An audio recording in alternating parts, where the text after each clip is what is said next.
Whitaker Weekly is a 3-episode anime discussion podcast where two brothers discuss a show of their choice. The show can be anything from a current season flop to a decades-old classic.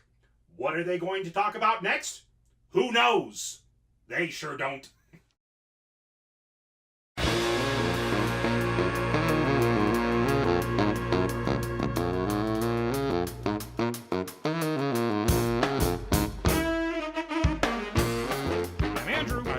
This is Whitaker Weekly. Let's get right into it. Sounds great. First off, last week you had a chance to go to Anime Bonsai. How was that? It was all right. It's definitely geared towards a younger audience. Yes, that's for sure. And I was only able to make it Saturday, so I missed Friday, I missed Sunday, and I got there, and I didn't even read through the pamphlet. I just flipped through. I managed to make it to 2 or 3 panels. Got introduced to a couple new anime that are pretty interesting. Okay. Took a handful of photos of cosplayers and just generally had a pretty good time. Cool. One of my favorite things about Anime Bonsai is that they have 2 rooms, and those rooms are almost always playing anime. Oh yeah, they actually had a playlist of things that were coming down the line, and so I could choose which room to be in to see if, because I generally don't want to. I very rarely want to rewatch something I already seen, but I'm very interested in finding new things. Yeah, that's how I discovered Girls in Panzer and a bunch of other shows. That's actually how I discovered Before the Beyond the Boundary. Oh, nice. That was at Anime Bonsai, and then we watched that for Anime Night. We did. It was a fantastic show. Oh, it's a great show. I've discovered something, and we'll bring it up later for the recommendation of the week. But that's the one that's the one thing that really caught my eye at Anime Bonsai. Good deal. Year. Awesome. Well, let's go ahead and move on from that. All right. Anime Bonsai, just real fast for those of you who don't know, it's an anime convention here in Utah, usually every October. And like we said, it's geared towards a younger audience. It usually attracts a high school crowd, middle school, high school. But yeah, I've been a couple of times, and well, I usually find myself in the anime room just because that's my favorite part of Anime Bonsai, just going and discovering new anime. Anyway. I remember back in 2007, 2007, when I went down to Long Beach, California for Anime Expo. The anime that I discovered in one of their rooms was Midori Days. Yeah, and that's the same one where you bought the manga for Tsubasa. For Tsubasa. Yes, apparently. I always thought I don't convention well, because I went there, discovered Tsubasa, bought some manga, and then spent more time than not just sitting there reading it. Well, one of the things, I actually bought a couple of figures when I went to Anime Bonsai last time. I haven't taken them out of the box yet, which I need to at some point. I just had to find a good spot for them. But I got Eren Yeager and Mikasa Ackerman in there in really cool attack poses from Anime Bonsai. And then I actually like to browse like the anime that they have, and I admitted doing this when I was on my friend's podcast, because the reason I went is because of helping him with his podcast. I will go to the anime section and see any anime that I'm interested in that I don't own yet, and see what the prices are. Right. And then I will immediately pull out my phone, go to Amazon, and see if I can find it for cheaper on Amazon. And if I do, I buy it on Amazon. That's how I got the entire series of Robotech, because I saw it there. It was like FYE had their own booth, and FYE, they're a bit more expensive than normal places. Oh, sure. But I saw it, I was like, oh, that's a pretty good price for 3 seasons of anime. Yeah. And I pulled it up on Amazon.com, and it was $10 cheaper. So I clicked buy, and I was there the next Monday. So nice. Yeah. I mean, I wasn't going to have time to watch it during the convention anyway. Of course. But yeah, let's go ahead and move on from the... Oh, do you have another thought you wanted to share? Oh, I'm just thinking about how we should plan on attending Anime Bonsai next year. With, you and I together. Probably bring my oldest. Okay. And let's see if we can't get a group of friends to go all at once. Okay. If we do that, then I want to have my own hotel room, because I need a place to unwind and be by myself. So, but yeah, we can go ahead and look into that. Oh yeah. There's also one of the best all-you-can-eat sushi places I've ever been to is actually in that same city. Oh wow. It's in Layton, over by the freeway. Okay. Anyway. Wish I had known about that. I thought I told you about that. I apologize. Oh, wish I had remembered it then. Oh, okay. The day I was there. Anyway, let's go ahead and move on to the news. Some big news this week. We have the Konosuba movie has a release date. I was talking to some people about it who are big fans of Konosuba, and they did not know about the movie. I don't know if the movie is going to be its own story or if it's going to follow along with the light novels, just like be the next part. Sure. But it is more Konosuba, and the voice actors are all returning. It's got returning cast members and crew members and things like that. Nice. Or they've already returned, I should say, and they're working on it. I'm very excited for it. And then we have a teaser trailer for the movie for Cabaneri of the Iron Fortress, and this is a continuation of the original series. Oh, good. This takes place after the movie ended. Okay. Or after the series ended. And the entire thing is just I can't remember her name, but the main girl who was part Cabaneri or Cabani or whatever they're called. Yeah. It's all about her, it's all from her perspective, and it's mostly shots from the show until it ends on a scene with her in the snow.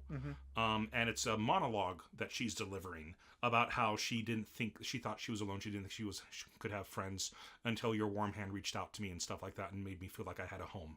And the translation, like, we've got a link here to Anime News Network that we'll go ahead and post on our site. And it's got the English translation for it directly beneath the video. Yep. Yeah, and then we both learned some news that's kind of I want to say a little bit heartbreaking, but a lot of people saw it coming. I was notified by email directly. As somebody with a Verve subscription, I was given information. I got an email about it from Crunchyroll. Yeah, that Funimation is separating from Crunchyroll starting November 9th. So Verve let me know that because they were losing Funimation, that they gave me like a $20 credit to my account. And probably that just went across the boards to anybody with a certain level of account with them. That to keep them around in case Funimation was their go-to. And I watched a few things on Funimation. I'm currently watching Cardcaptor Sakura The Clear Cards with my youngest because Funimation offers the dub, and sitting around and she's too young to read subtitles fast enough to keep up. I mean, it's kind of sad they're going to be losing a lot of shows. Crunchyroll is, but we're about 3 episodes away from the end of the series. They have said that shows that debuted on Crunchyroll during the partnership are going to remain on Crunchyroll. But Funimation also started bringing quite a backlog with them. Like, I'm pretty sure shows like Trigun and Cowboy Bebop are going to be gone. They're not going to be there any longer. That's sad. Funimation is going to start offering the dub on their site as well.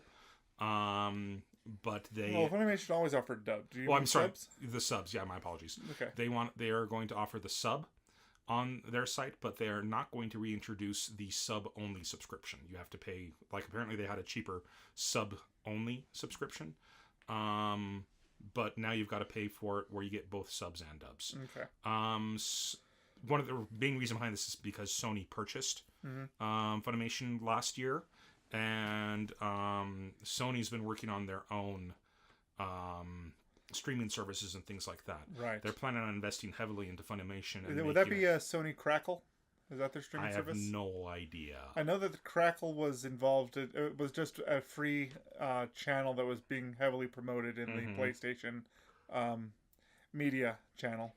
And that's where I found that Wolverine anime that came out in 2012.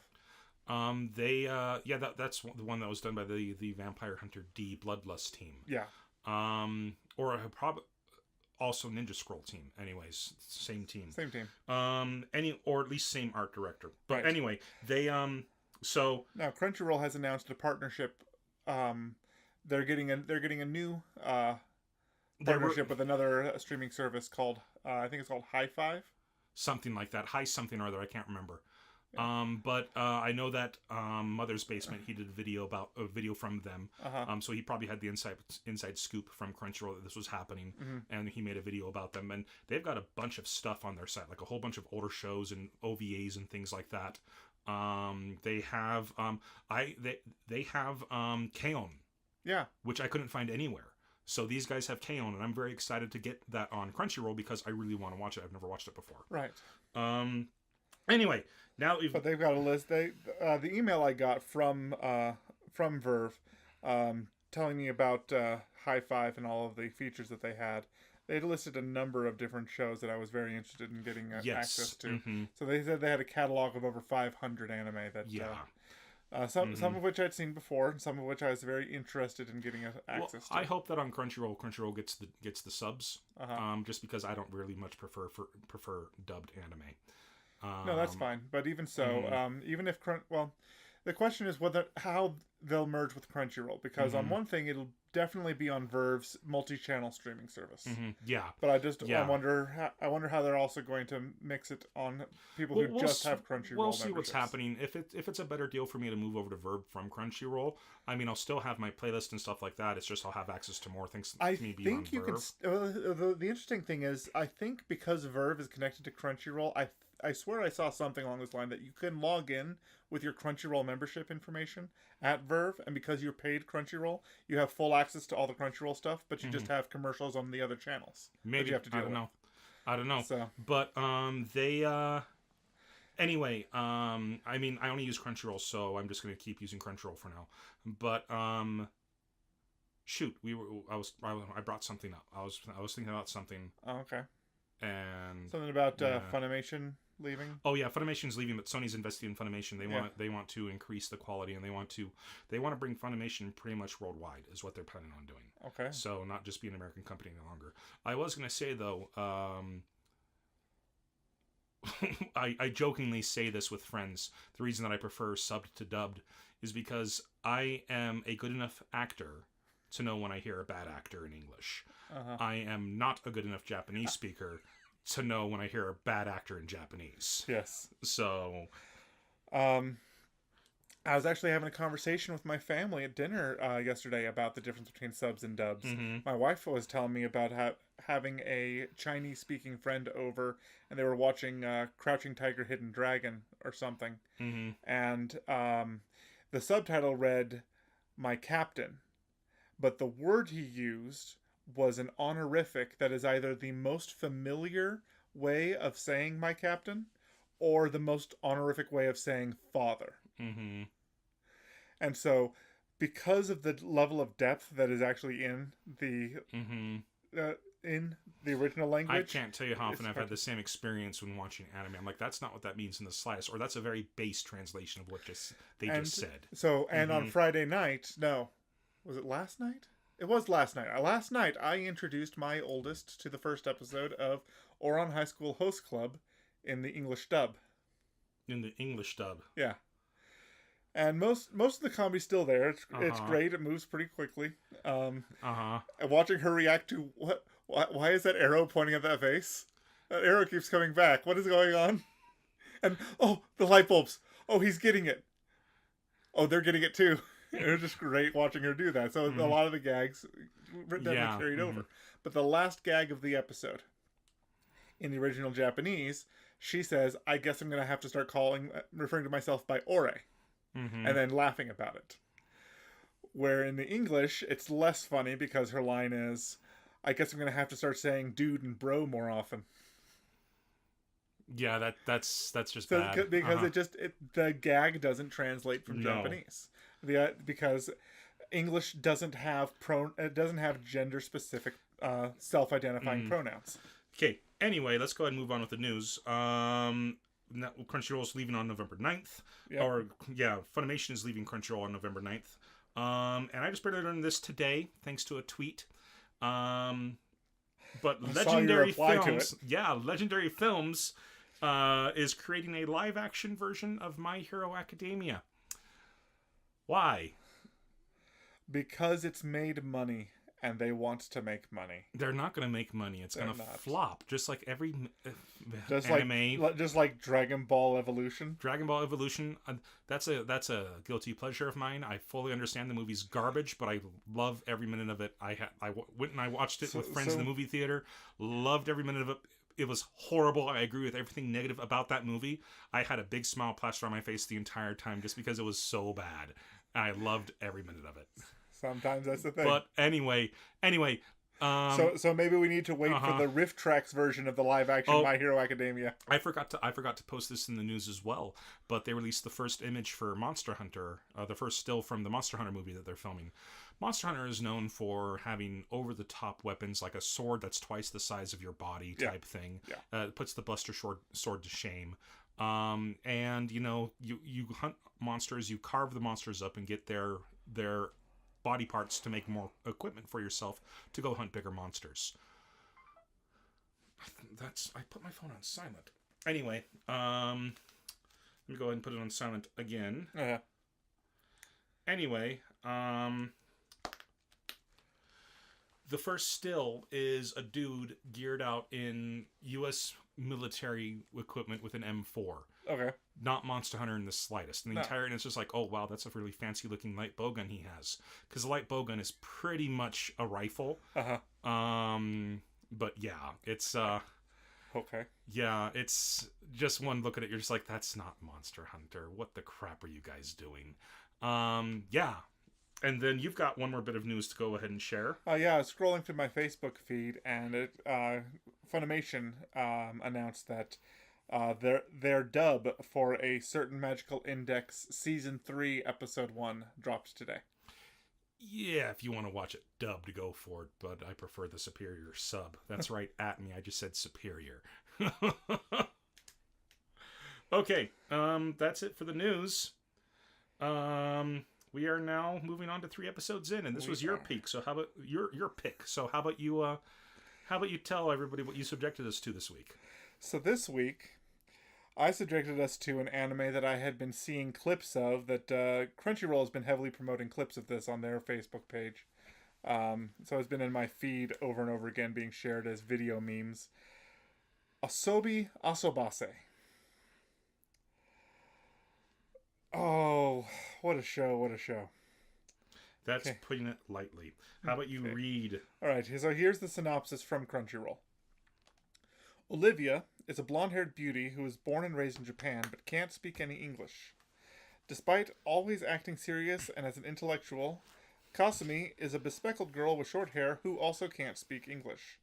Finally, there's the pig-tailed Hanako, who's cheerful but can't seem to become a normie. The 3 middle schoolers end up making a players club. Ultimately cute, ultimately funny, and hilarious teenage girls comedy is about to begin. Okay, so let's go ahead and get started. And the very first thing about this show is that it actually starts off with the opening on episode 1. That's a very, very rare thing in anime. But I noticed that as I was watching, I was like, oh, they actually start with the opening credits. And let's talk about the opening credits for a little bit, because it is one of the best bait and switches that we've seen. It's definitely up there with the bait and switch from Pop Team Epic. From Pop Team Epic, yeah. Okay, so this is a very gentle, very sweet, very loving, very leading you into a very false, like there's promise of cake, and there's these delightful girls all dressed up in white, and they're singing about how at first they were strangers and didn't like each other and stuff, but now they're best friends and they're gonna go ahead and get through life together and stuff. They like made pinky promises with each other or whatever. Yeah, that's the opening, and you're like, okay, so this is just a slice of life show. All right, whatever. And a lot of people may have turned it off after that. But like I said, for those of you who stomach the first minute and a half, you're in for the ride of your life. This show is insane. To put it simply. So we've talked about this kind of show before. We watched The Daily Life of High School Boys. Yes. Were there any other shows that we watched that were like that, where it's just a silly, like it's just a comedy slice of life show? An over-the-top comedy slice of life show that we've talked about. It's hard to say. Very hard to say. You're gonna have to click record again. Fun times. Fun times. Okay. All right. Yeah. Well. I think we dropped it as a recommendation of the week. We talked about My Neighbor Tonari no Sekikun, Master of Wasting Time. That's less of a slice of life. It's just a kind of it's a weekly situational comedy that's a 5-minute episode. And 5-minute episodes, whereas this is like 4 or 5-minute episodes wrapped into every episode. Yes. But like Nichijou would be a slice of life comedy. Mm-hmm. Like you've seen the gifs of it where there's like a little girl in a lab coat throwing a box of popcorn at a cat. That's Nichijou. Yeah. And there's the amazing gif of the bald guy who like suplexes a deer. Have you seen that gif? That's the same show. That's the principle. Yeah, that's the principle. And the person who witnesses it is the girl who cried wolf. She's always spinning these tells. So whenever nobody's gonna believe me. No one's gonna believe her, and she's just freaking out over the entire thing. It's amazing. But this show is fantastic because it's one of those shows where you can't blink because you'll miss the gag. Even though it feels like it might be slow from time to time, it paces itself incredibly well. Yeah, I mean, I could probably compare this most to Nichijou. But I'm gonna go ahead and say if that turns you off because there's a lot of people out there who don't enjoy Nichijou, don't let that turn you off because this show's much better than Nichijou. Anyway, yeah, so the very first thing we see is we see Kasumi getting rejected, like learning that she's been really, really bad at English. Like she got a 2 on her last English test, a 2 out of 100. And so she's super depressed, and she's walking back to class, and she hears people playing rock, paper, scissors. Yeah. And in Japan, rock, paper, scissors can be a penalty game. Yes. Or a batsu game, as they say in the show. Now, the first time I noticed that they had a penalty game like this was from another anime we watched, which was Hanamatsuri, where they had the psychic Hinamatsuri, where they had the telepaths do the penalty. The telepath version. The telekinetic version. And the poor blonde girl, you just heard the crack on her neck when Hina how powerful Hina was. And so what happens in this game is Olivia's playing it with Hanako. And Hanako's the one with twin tails. Kasumi is the one with glasses, very shy and quiet. And just for the listeners, and Olivia's the blonde foreign girl. Yes. So she's like a pure-blood American who was raised in Japan, and we learned that through the course of this episode. Yes. But she's playing. They're playing rock, paper, scissors, and Olivia wins. And they have the penalty game where you say "achi." I don't remember exactly what the phrase is, but it pretty much means "don't look this way." Don't look this way, or something like that. Okay. And so you're supposed to look in a different direction than where they point. And they always point up, down, left to right. Yeah. And Olivia pointed in one direction, and Hanako's face went in the completely different direction. Which is what it's supposed to do. And if your face goes in a different direction, then you don't get any more punishment. Well, Olivia slaps Hanako. And I want to huge welt slap, and Kasumi's just like, what am I walking in on? And then Hanako loses it. What are you doing? That's not how you play the game. And Olivia gives her this, huh? Oh, I don't understand Japanese. Darn you and your stupid I don't understand Japanese face. And she's like, me?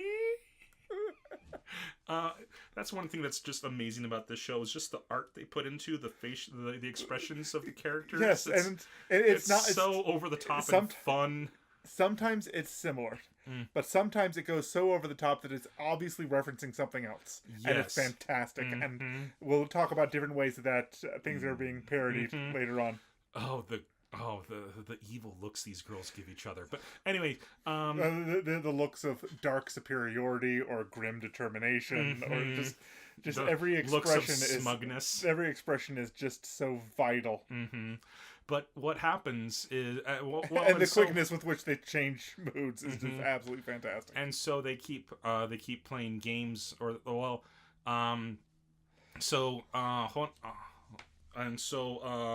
Hanako is trying to explain to Olivia that that's not how you play the game. You're supposed to go ahead and look this way. And Hanako's talking with a very a thickly accented Japanese, like someone who's just learning the language. They don't have the accent down just yet. And Olivia just transferred to that school, and she and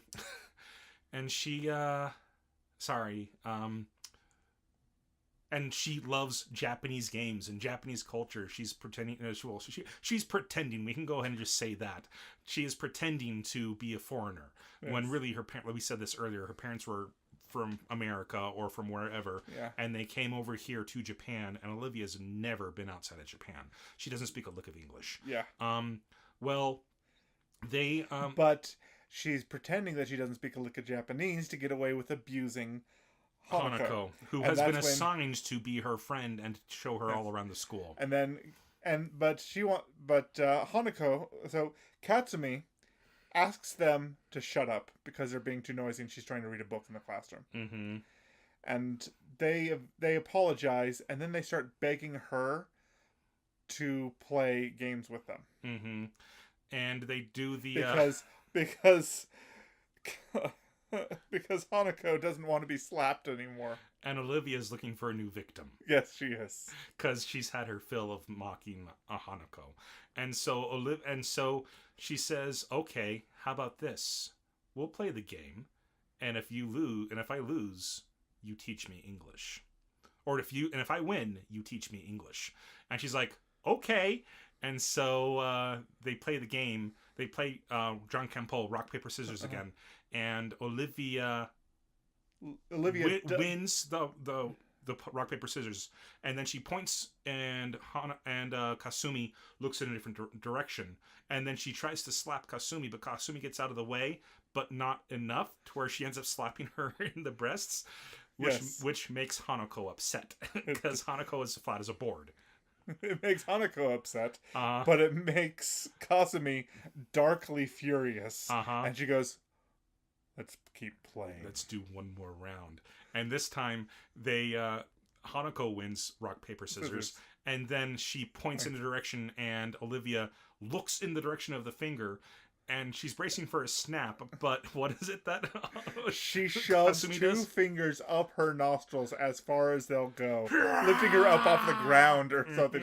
Like, well, that's how you play it. You did lose. It was like, well, and she just says, and that's how you play that game. And then she walks out of the classroom, and Hanako's just like, well, you did lose. And she's just standing there with her face up and her nostrils. She's got like a pig nose right now. But which is part of the hilarity is because their noses are never, because most anime seem to have this slope face. Theirs is completely flat. Their profiles are completely flat in this anime, unless they chose to give them an expression. Yeah. But Olivia, well, anyway, so these girls, they change moods so quickly to such humorous effects throughout the entire thing, don't they? It's fantastic. It's fantastic. But so Olivia is still keeping up this. Okay, one of the things before we move on, I wrote this down later, but I love the fact that Olivia doesn't know English and she's just playing with Hanako. And I didn't notice this the first time I played it because I was too busy looking at the slap. Just because that's the big movement in the scene when Kasumi first walks in. Well, if you look at Olivia's face, you see this look of pure smugness on her face as she slaps her, and you're just like, Olivia knows exactly what she's doing. She is enjoying this, like right from the start. If you're aware of Olivia not being able to speak English and that she's playing with Hanako, you just see this great look on Olivia's face where she's just like, anyway. So the next challenge is so the next scene, I call them sketches because they're kind of like sketch comedy scenes. Kazumi has decided to create a club where Olivia is going to teach her English. She's desperate to learn English, and so she says, okay, well, how about we form a club? Oh, we should... Well, she's already gone through the process of filing some of the paperwork. Before she makes the club, though, we learned that Hanako has left the tennis club. Because that's why Hanako's face is melting on the desk. Oh, but this before the face melting scene. There's the pen game. Well, is that the pen game? Yeah, the second clip is the pen game. Okay. And what happens is, in order to get her to agree to join the club, I think it's more agree to teach English first, isn't it? To teach her English. She challenges her to a game. Yeah.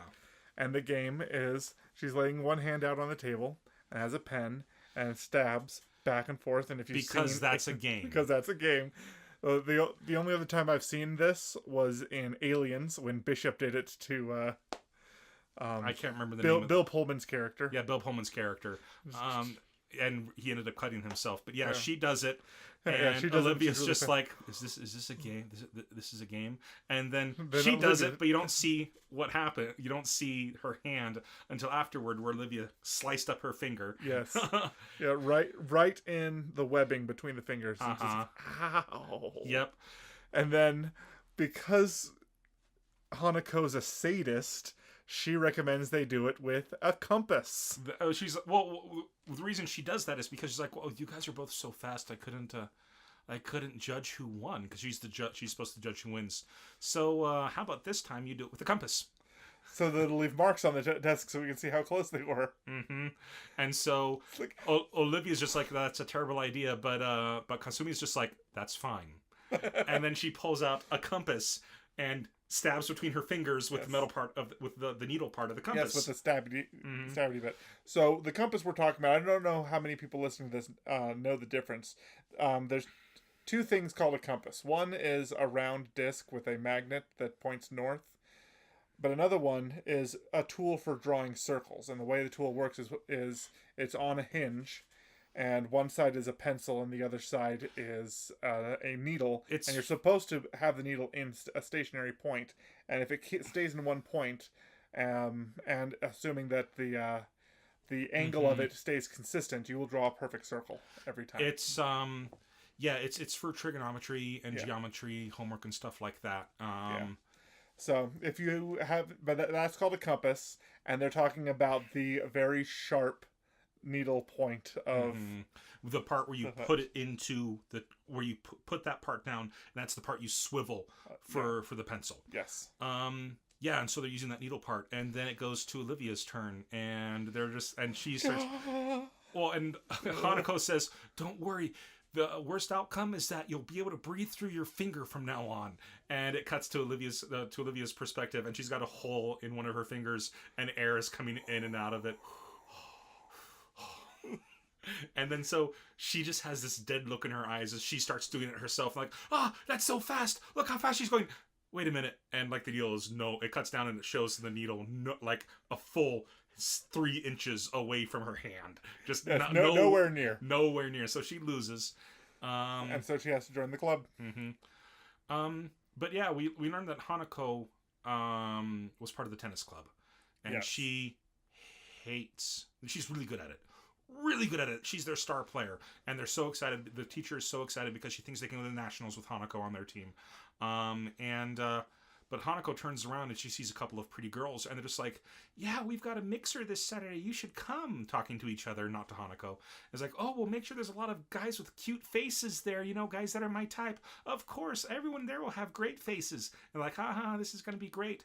And then Hanako turns around and talks to them and just says, hey, hey, about that mixer. And then they turn to her and say, hey, Hanako, you've got a match this weekend. Have a great time at it. We're rooting for you. And they just walk away. And then Hanako turns around and says, teacher, I quit the club. Just quits. Yeah. Because she joined that club to hang out with the popular girls. She wanted to be popular. She wanted to become popular. Yeah, that's poor girl. That's her shtick, is that she wants to be popular. Yeah. Poor girl. Anyway, so we then see her in there, her face melting. Like she's... And this is something... they actually use the term. They don't use it in this clip, but at some point they actually refer to her face as a Dali clock. A Dali clock, as in reference to Salvador Dali. You guys should look up his paintings; they're amazing. But yeah, and her face is like that. She's like, and like her cheek is like stretching outwards and going further into the table, and her face gets worse every time. She looks like somebody out of Mob Psycho 100 when her face is like that. It's like. Pretty girl, Mob Psycho 100 face, pretty girl. Well, in Mob Psycho 100, it was, all the girls were like vegetables. Well, in Mob Psycho 100, yes, but that style completely clashes with the rest of the style of this show. Okay, I get it. I get what you're saying. But yes, in Mob Psycho 100, the gag was there was one girl that he liked, and she was really pretty, and the other girls he doesn't have eyes for may as well be vegetables. Yep. And so they had... a lot of them would be bell peppers and things like that. Yeah. And bell peppers, like, the joke for that is that Japanese kids hate bell peppers. It's like how our kids hate broccoli. So Yeah, I remember seeing a thing about Inside Out for the Japanese release. They re-rendered the scenes where they're trying to feed the baby broccoli. They try to feed her yeah, green pepper. and she's like spreading green pepper around her plate and hates it. Yeah. Um, Which would make more sense for a green pepper pizza instead of a broccoli pizza, because at least green pepper is a legitimate topping on pizza. let's not dive into that hole, okay? Let people who discuss food talk about what is and is not on a pizza. Or, if we ever watch an anime that's about a pizza place, we can go ahead and talk about it then. Oh, I'm laughing because of the picture I sent you. Anyway, so this entire time, Kasumi's just trying to get Olivia to teach her English. Yes. And Olivia doesn't want to, and because she obviously can't speak English. But I just love how evil these girls are to each other. Like, yeah, they're friends, but at the same time, they're friends who exploit each other. Oh, big time. It's like, evil. we have Olivia slapping them when she knows perfectly well how to play the game. Hanako, and the reason I thought about this is because Olivia's late to lunch because she was getting chewed out for being bad at English. She got chewed out by a teacher for being bad at she's like you got well, and she keeps talking. You got a 90 in Japanese, and you got a 25 in English. So why do you keep pretending not to be able to speak Japanese? And you need to stop with that fake accent of yours. And she's yes, like, I sorry, absolutely teacher. can't do that. Yeah, and she says to herself, I absolutely will not do that, because she knows she'll get caught by her two friends and get into major trouble with them. So she goes and she sits down, and Hanako's already eaten everything except for her rice out of her bento. And Olivia pulls out her sandwiches, and she's like, hey, can I have some of your... Hanako's like, can I have some of your ham? She's like, no, absolutely not. And then Kasumi comes in. And while Olivia's head's turned... Hanako uses her chopsticks to pull the ham out of her ham sandwich. And he's like, well, can you please teach me English? I can't. I'm having lunch right now. By lunch, do you mean that those two pieces of bread in between your fingers? And she's like, what? And then she goes, this ham is delicious. Thank you so much. And as Hanako is eating the ham that she just stole from her. Yes. And then Kasumi's just like, will you teach me English if I give you this piece of ham? Where were you keeping that ham? Where were you keeping that? And then, Hanako or Kasumi having them play the stabbing game. People can lose fingers over that. You can hurt yourself real bad over that. Yes. So these girls are like evil to each other. The version we saw in Aliens, it was played with a knife, so it's kind of a military dare sort of thing. Oh, man. So they... and so finally they agreed to... It was like, I already talked to the teacher about forming how about we form a club? Wait, what? This is Kasumi. Yeah. How about we form a club? Well, I don't really want to join a club. I really like, having time to just go home after school. And Kasumi is just like, I've already added you to the club.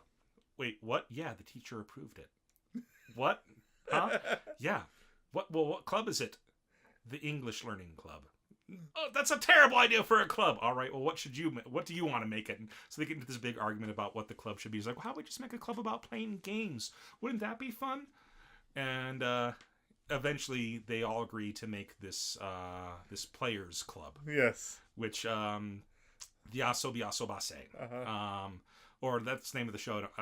I never caught the actual name of the club, but it translates into the players club. And when they first have their first meeting, they've got it up they've got the name up on the door, and the girls and some girls from another class read it, and it's like, really? This sounds gross. Let's not go in there. But we should talk about how they are trying to... they're in this room, and Kasumi walks in, and she walks in, and Hanako and Olivia are both just incredibly bored, not doing much at all. And Kasumi's response is, it's already like a real club. Oh, she's so bored, and her face is distorted so poorly. Well, what's going on is so like, it's club time. What are we gonna do with ourselves? Well, how about we play with this old toy?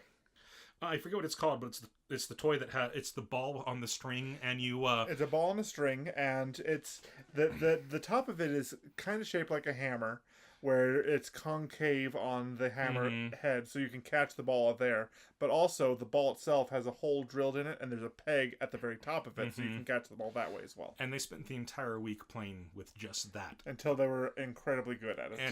And it shows Hanako just being amazing with it, doing all these incredible tricks and stuff. Oh wait, no. Their first activity wasn't that. Their first activity was the swimming pool. Was it the swimming pool? I thought the swimming pool was the last thing in the episode, and that came first. Possibly, but I remember Olivia going to the classroom for the first time, thinking, "Oh, this is going to be a great club," and opens it up, and boom, there's the two girls in there in the swimming pool. Yes, and it's this kiddie pool that they got. It is a kiddie pool. and so they're at kiddie pool, and they're just sitting there in their school swimsuits in the kiddie pool. Mm-hmm. And then they start talking. And they start talking about some luggage and whether or not various trunks were designed to be... When they say trunks, my first thought is swimming trunks. Like, yeah, swimming trunks always float. They have pockets. Yeah, pockets that get filled with air. But they're talking about luggage trunks. They mean luggage trunks. And so they're seeing if luggage can be used as a flotation device, and they're trying to weigh it down and realize that their little kiddie pool is too shallow to actually tell whether or not this is a valid flotation device. They start talking about it, and then it's like, well, we don't have any luggage to test to see if it would float. And Hanako's just like, oh, don't worry about that. Let me go ahead and take care of that. And she pulls out her cell phone and starts talking and says, yeah. Like, can you go ahead and bring me some luggage? No. I mean, like, just the trunk. Like, the kind that foreigners have. They've got, like, carpet on them and stuff. And the two girls are like, wait a minute, is Hanako rich? And then it cuts, and then the next one is she brings in, like, then she has this trunk, and it's a very fancy looking trunk that was like... She's rich, but she's also incredibly, as we find out later, she's also incredibly stingy. She's stingy? She wants whatever money can come her way, and she's okay with spending someone else's money. She's okay with spending someone else's money, but when it comes to her own money, she wants to spend as little as possible. Mm-hmm. Oh, that's a really valuable thing. I'll give you 147 yen for it. 143 yen for it. Really? Valuable is 143 yen? Yeah. Or it could be that's all the money she had on her after buying the decks. But anyway, that comes later. Yeah, we learned that she's also incredibly smart. So she's rich and she's smart. But anyway, and I mean smart as in book learning. Like, she's really good at tests in school and stuff like that. Yeah. But anyway, that's when they have the first episode with the teacher. That guy comes back. But he walks by the classroom and the girls are giggling and having a great time. The girls are giggling. And they start splashing each other with water. They start having a competition over over body types. Oh yeah. And complaining about some people like, my mother has an hourglass figure, so I'm gonna be perfect. Like, your type gets old really fast. Yeah, well, it starts off because it's Hanako and Kasumi that are trying to test to see if it floats. Yes, and it's way too small for them to test. And it cuts to Hanako's POV, and she sees Kasumi's breasts. Yes, and Kasumi is well endowed for a 14-year-old girl. Yes, and she's just like. And her face gets incredibly grim. And this is one of those moments where you see, like, because of the expression, Kazumi has a nose, and Hanako does... No, Hanako is the one reacting. She's the one who has... And she has a nose because of how she's glaring. But Kazumi, it doesn't. And Kasumi, she's just so... embarrassed. She's so embarrassed. She's like, could you please stop staring at me like a lecherous old man? And throughout the thing, her face is like... Hanako's face has transformed into that of a man. Well, yeah, it has. Like, yeah. He's like, how did you get a chest like that? Well, genetics. And then Hanako shoves her head into the pool like, I will drown, and it's just to be born by a voluptuous woman. My mom's as flat as a board. I have no hope. My mom's flat as a board. And like, Hanako, don't kill yourself. Olivia pulls her out of the pool. There's other ways of doing it. Like, really? What? You can get fat. You can get fat, and then it shows Hanako, who's looking portly, plump, and then she's got, a bigger chest because she's plump. She's like, oh, that's great. And then it cuts to to Kasumi, saying, yeah, all you have to do is look like this, or eat this much and look like this. And her picture of Hanako is morbidly obese, and she's like, how fat do you think I want to be? Or how fat do you want to make me? That's horrible. And that's when Olivia speaks up and says that her mother had an hourglass. Has an hourglass figure. I've got a great future ahead of me, type thing. It's like, your type gets old fast. Your type gets old. Yeah, and Hanako's just like, your type gets old fast. That's so evil. And then they start throwing water at each other and just having fun. Well, before they throw the water at each other, there is what triggers throwing the water at each other is they start talking about there's a pizza place that I'll treat you to. Oh, you don't need to do that. Besides, I bet that's just a plot to get me fat. He's like, oh, you need to do that. I have no desire to contribute in your plots to make me fat. It's like, oh, I wasn't thinking about that at all. And from behind her head is this even worse, morbidly obese version of Olivia. It's Olivia, who's like, it's a straight line from her ears to her shoulders is how fat she is. It just and then Olivia sees it and she refers to herself as, what is with that Jabba the Hutt mental imagery that you have of me right behind your head? Which they censor the word "the" from Jabba the Hutt in order to avoid copyright. Mm-hmm. Oh. Gosh, this show's great. And that's when they start splashing each other with the water. They start having a fun time. And then so the teacher laughing. walks by and hears the joyful laughter of young girls. I think he's it's like, the principal, but I'm not sure. I don't think he's the principal. I think he's just the teacher. Okay. I could be wrong about that. But because he gets injured later on in an episode we haven't watched. And then he's gone for a while. He comes back and then gets injured again. So he's a running gag in this show. The last episode I saw with him, and it involved cookies. I think I saw that one. Oh, no. I don't think I've seen that one yet. Okay. When you see it, you'll know what I'm talking about. But the girls, but they start splashing water around in a classroom, which they're not supposed to do. No. And this teacher's walking by, and he's just like, oh. There's a puddle coming out from underneath. Before he sees the puddle, he talks about how great they're, like, how wonderful it is that they're having such a great time. I wonder if I should check on them, see what they're doing. And then he looks down and he sees water spilling out from underneath the door. He does. And then he's just like, girls. And then the girls all just freeze and start freaking out. And they're just like, whoa, what is this? Like, what is this? Don't come in. Because they don't want to be seen in their swimsuits. Yeah, and they're like, I don't want to be seen in my swimsuit. The teacher's like, well, what is this? What's going on? Is everything all right? He's like, oh. And then, what's her name? Hanako's says, like, don't worry, I got this. Leave this to me. And everyone's like, okay. Olivia couldn't hold it any longer. What? Is that what you mean by you got this? And Olivia gets mad at her, and she's like, it's clear. He thinks to himself, it's clear. It's clear. And then suddenly there's a silhouette, and I absolutely adore this. There's a silhouette of the shadow of Detective Conan with the bright glasses, and he goes, and so he's inspired to investigate because of this anime, and so he takes a finger, which is an anime that's so popular they renamed the hometown Conan Town. I don't know if it was the hometown of the author. But yeah, they've renamed the town in honor of that show. But anyway. Wow. And so the guy dips his finger in it, touches it to his tongue, and identifies that it is water. And he says, So it's not like he was licking it off the ground. It was the bare minimum necessary to test. But it's still gross because it is a bit. But he says, girls, I just tested this. I just tasted a little bit of this, and this is water. And the girls freak out, and they're just like, You lied to me. You lied to me, girls. And then the girls all just kind of look bashful and ashamed. It's like, and Hanako says, I'm sorry, teacher. I lied to you. It's not pee. It's just water. It's not pee. It's just water. And he's like, well, as long as you know that lying is bad, and go ahead and clean up after yourselves. I think this will be okay. Oh, thank you, Sensei. And Olivia's just like, oh, he's such a nice teacher, isn't he? Well, after the teacher walks away. She's like, oh, what a nice teacher.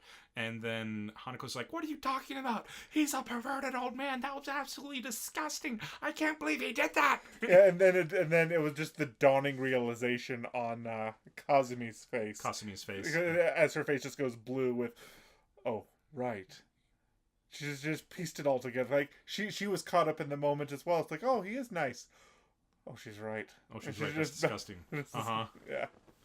And so that's the first episode. That's the first episode. And right after that, we go ahead and we get the closing credits. Well, right before the closing credits, we get what? No, that's after the closing credits. Oh, it's after the closing credits. Okay. So we get the closing credits, and the closing credits are far, far more like what the show is.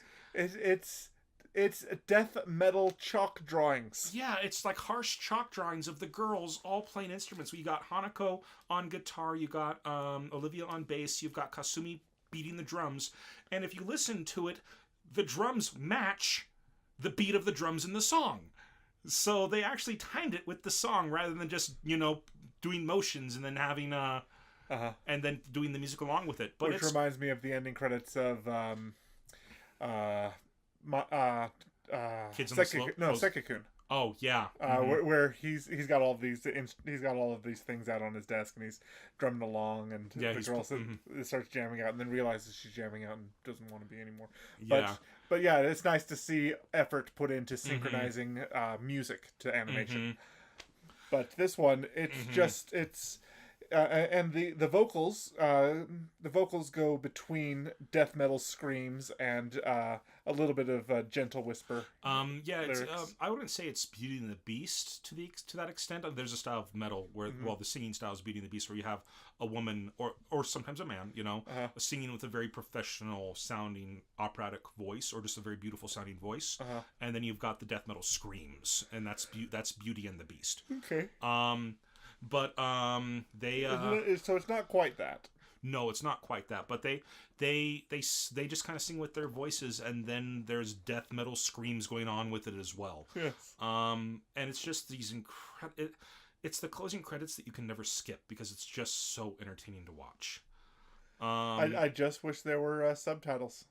Yeah, because that's one of my complaints about this series is that they didn't subtitle the songs in the opening and closing credits. I've noticed that sometimes with the Crunchyroll they won't do it for the first bit, but then later on they will.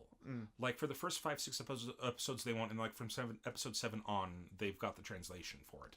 I haven't seen that with every show, but I have noticed that in the past where it wasn't translated at first, but then it does become translated.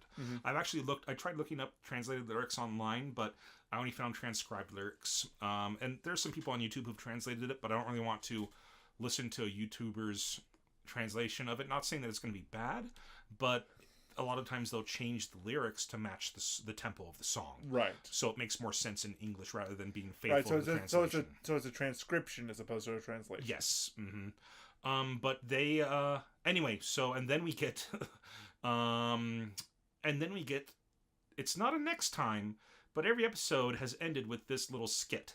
And how about you talk about this? Okay, so there's a popular YouTube channel called Potter Puppet Pals. And this reminded me so much of that because they have the 3 main girls as sock puppet versions of themselves, and they all learn how to do a game. And so it's an educational video on how to do a game, and you're not learning a thing from this video. No, because usually you're learning the wrong thing from the video. Yes. And so the first game is about if you listen to the narration, it's about a game that girls play seducing an innocent guy at a mixer. And the girl who seduces him successfully wins, and they can use, and there's no rules to this game, and so you can use whatever you want. So the blonde-haired girl's approach, the rich girl approach. So what they're doing is they have this box which has a picture of a stack of blocks with a face on top of it. It's the handsome man face. It's the handsome man face. And so the Olivia character has a weapon that says beauty on it, and so she starts trying to hit the box and does nothing. Well, and then it's that game. I don't know if you've seen it, but there's a game in Japan where it's like imagine Jenga, but rather than being multiple pieces, it's just kind of discs on top of each other, and you hit one with a hammer, what you're trying to do is you're trying to hit it in a way to where it bounces the disc out, and then it falls and doesn't topple over. Right. So, yeah, that's the game they're playing. Okay. So that's why they have the weapons, and they're trying to hit it. Yeah, so that's what they're pretending to do, but it's not an actual stack, it's just a picture of a stack. But this is also a man who just has no interest in women. So Right. they're trying to win over a man who has no interest in women. So... And so she tries to whack him with that, and nothing happens. And then Olivia has a weapon that says money. And so the rich girl approached, and so she tries to whack him. And then Kasumi comes in with an actual 5-pound rubber mallet. And it says misandry. It would be a 40-pound maul if it was if it were to scale. If it were to scale. But it's a hand puppet with a legitimate 5-pound mallet, and so it's huge on her. And so and it says misandry. It's like, I hate men. And so she whacks it with this thing, and the box with the picture of the blocks on it leaves, and another one comes in with pictures of all the blocks knocked over. Oh gosh. And apparently, so of the 3 episodes that we watched, she has a reason to have that mallet in each one. Yeah, every episode she has that mallet for some reason. It's great. It's great. It's a running gag. Okay, so after that, we go ahead and we get on to episode 2. Now, episode 2 starts with the student council election, and the running for the presidency is a very timid girl who stutters her way through her speech, and people clap for her. But it's a smattering of claps, and she sits down. She sits down next to some beautiful girls, and the beautiful girl has a charming confidence about her. She doesn't seem smug, like, haha, I'm so much better than you, but, just she's putting on airs of being the polite one and beautiful. And then she sits down, and somebody else is going up and says, and then somebody else who's running for student vice president says, don't worry, they haven't heard my speech yet. Yep. And we don't hear what that speech is for a little while later in the episode, but I can't wait to talk about it. Oh, yep. And then it cuts to the girls in their club room, and I think that I'm almost convinced that this is when we see them playing with the toy with the ball. I could be wrong. It doesn't matter. This is like it's fairly sporadic. It's episodic, and there's not a lot of development from one episode to another. No, and that's the point. That's the point of sketch comedy. There's no development. Yes. Anyway, they're doing something. Or it could be that they're doing nothing. It's that they discovered. Okay, so they're talking about becoming a real club, or maybe just a circle. Well, what happens is that we're starting off. Well, they do talk about that, but starting off, it's just Olivia and Hanako in the room, and I think it may be that both their faces are just smashed against the table. Yeah. Bored. And that actually may be when we get the line, oh, it looks like a real club, when Kasumi opens up the door and sees them in there. Yes, and Olivia's just noticing. She's making the dolly clock face again. Yeah, she's making the dolly clock face. Her face has become a dolly clock again, type thing. Yeah. But anyway, they... So Kasumi walks in and like, oh, how did it go? She's like, well, we got rejected. What? Why? Who would reject our club? Why did they reject it? Because our club doesn't make any sense. Oh, well, I guess that's true, and just like, well, which is a real shame. Also, we couldn't become a club because we only have 3 members and we need 4 to become a club. But they said we could become a circle, but then when they learned that what our club was about, they rejected it and said we couldn't even be a circle, which is a shame because if we were a circle, we'd get 100,000 yen, $100. Yeah. And Hanako is like, what? And gets up and I want $100. I want 10,000 yen. And she just bolts like cloud of dust behind her as she runs that quickly to the student council office. And then she goes up to the student, and so then you see the timid girl in the glasses behind the desk. She's the prince. She got elected. She got to be the student council president. We don't know how she did it at this stage. We should say something real fast. We skipped this completely. Beginning of episode 1, we see Kasumi's past, where her sister, her older sister, would play her in games, and they would always have a batsu, a penalty. The loser would always have to do something for the winner, and she would always get her sister to go to the store and buy drinks for her or something. They would say juice, but juice in Japanese usually can mean soda or tea or something like that. It's just something that's in a bottle. They have canned tea, canned coffee, canned juice. It's a whole Yeah. cacophony of options in soda cans. Mm-hmm.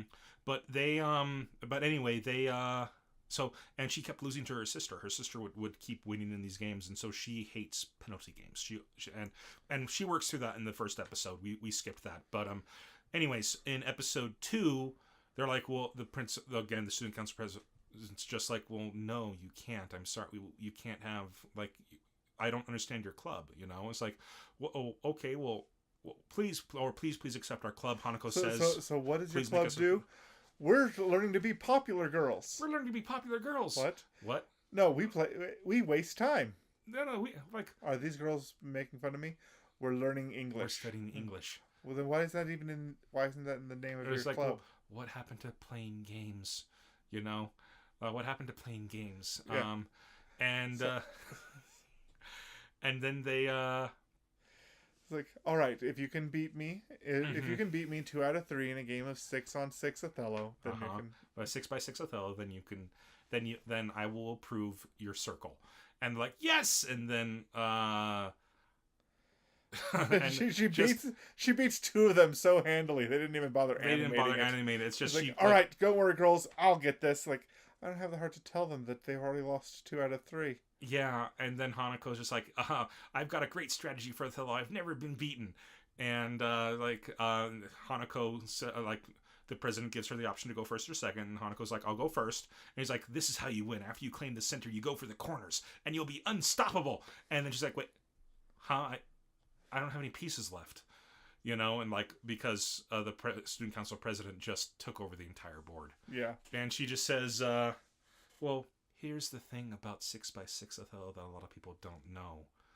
If you go second and you know what you're doing, you have an overwhelming advantage. Oh. And she's just got this evil look on her face and like these small eyes and stuff, and just scares the crap out of the girls. I don't know what it is about this anime that reminds me of so many others. Mm-hmm. But what was the name? Well, I can't remember his name, but so-and-so is always listless. What was that anime? Oh, what's his name? I can't remember what it's called, but yeah. Yeah, but okay, so it's a guy's name is always listless. He's been challenged to a game of Othello. Mm-hmm.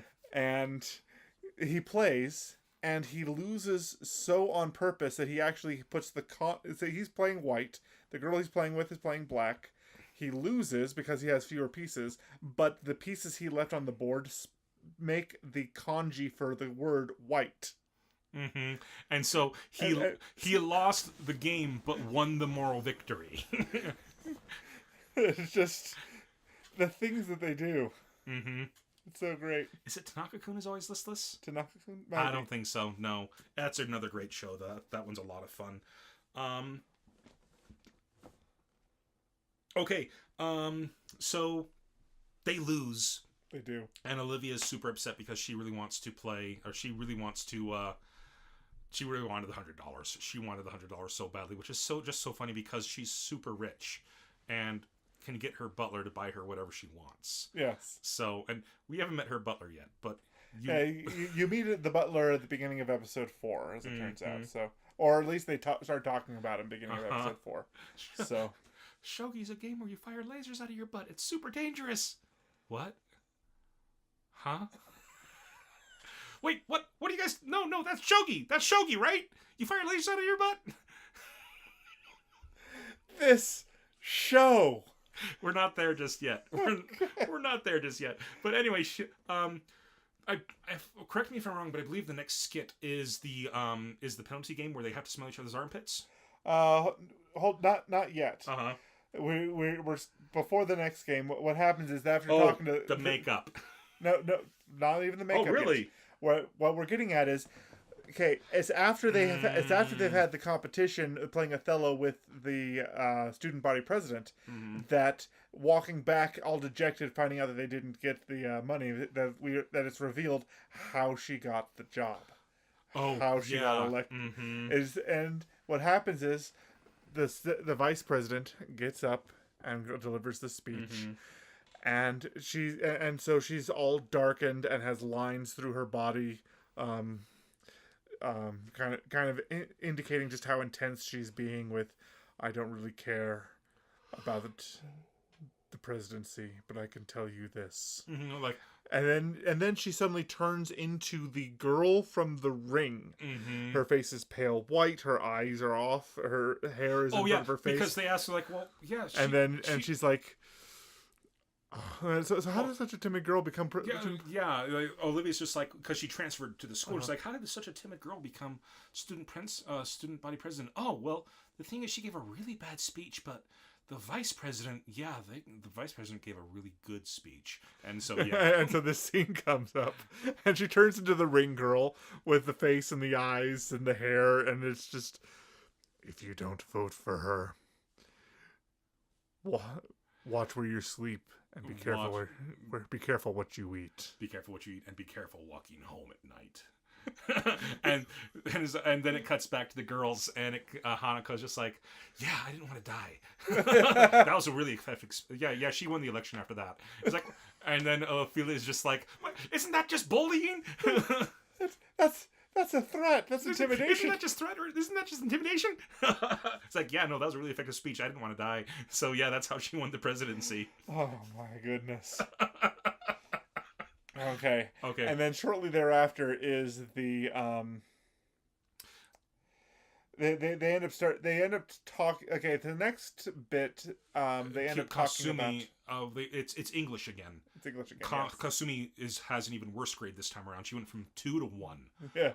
So like, I got a 1 on English. I'm spending all this time with Olivia, but I'm not doing any better. Yeah, in English. And a couple of times Olivia's let it slip that she's really good at Japanese, and it's like, wow, Olivia's getting really good at Japanese. Must be because she's hanging out with us so much. And she's like, oh crap, I should pretend I shouldn't let myself sound so good at Japanese. I have to slow down. Because this entire time she's just going in between being bad at Japanese and, Yep. But she's anyway. And there's occasional gags, little short bits where they're where she's been expected to teach them English, and she's so bad at it, like, oh, I haven't studied. Begging, and it all culminates into this when they start talking about test scores, like, I made a few careless mistakes and I only got a 90. Well, yeah. Well, she opens up the door and she interrupts, and like Kasumi opens the door, interrupts, and just says, "Yes, okay." And she's like, "Olivia, teach me English." And Olivia starts like looking, won't make eye contact with her, and she's like, "Wait, what? What? Why is she not making eye contact with me? What's going on?" And then she's like, "Oh." And then she asks Hanako how she did on her test. And it's like, oh, well, I made a couple of simple mistakes, a couple of basic mistakes, but I ended up with a 92 on it. I did all right. And she's like, wait, what? Could Hanako be actually smart? And then she's like, Olivia, how did you do on your English test? And she tries to give the exact same excuse. Like, I just made a couple careless mistakes. I got a 25. Ended up with a 25. She's like, that's a lot more than just a couple of simple mistakes. Wait, you can't speak English, can you? You lied to me? No, I didn't lie to you. I was just messing with Hanako. I was just messing with Hanako. And Hanako's like, what?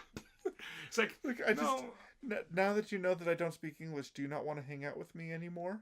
And then Kasumi's just like, no, you're already my precious club member, Yeah. Of course I want to spend time with you. And Olivia's like, oh, you're so nice, and they hug, and it's all wonderful. And then it was... And Hanako says, hey, ask me the same question. Ask me the same question. So Olivia does. If ever Admiral Akbar needed to jump in... It's a trap. It's a trap. And then Olivia says something. Olivia says, now that thinks to herself, well, she's already really good at English. She doesn't care whether I can speak it very well or not. Well, actually, we also cut back the reason that one of the reasons that Kasumi, starts suspecting Olivia is because she thinks back on who's actually been helping her with English, and it's been Hanako. Like she walked up and saw her doing homework. She's like, "Oh, you did that wrong. It needs to be this instead of that because it's past tense." And then you misspelled girls. You spelled it as gerus, not girls. And then she looks up at Olivia, and Olivia's just like, having no idea. But yeah. So they ask. So Olivia agrees and asks Hanako. And asks Hanako, would you still want to hang out with me even though I don't actually speak English? And Hanako in the most so this they is a drew new her expression. face super big, and she's just got big, beautiful eyes, all sparkly, and she's got a tiny little mouth. I suspected something about halfway through episode 1. I suspected something about halfway through episode 1. It's like, oh, she's being super condescending right now. And so they all give a great big group hug. It was like, yay, we're still friends. And it's just so lovey-dovey. And and as they're hugging, it suddenly cuts to a snowy static field of,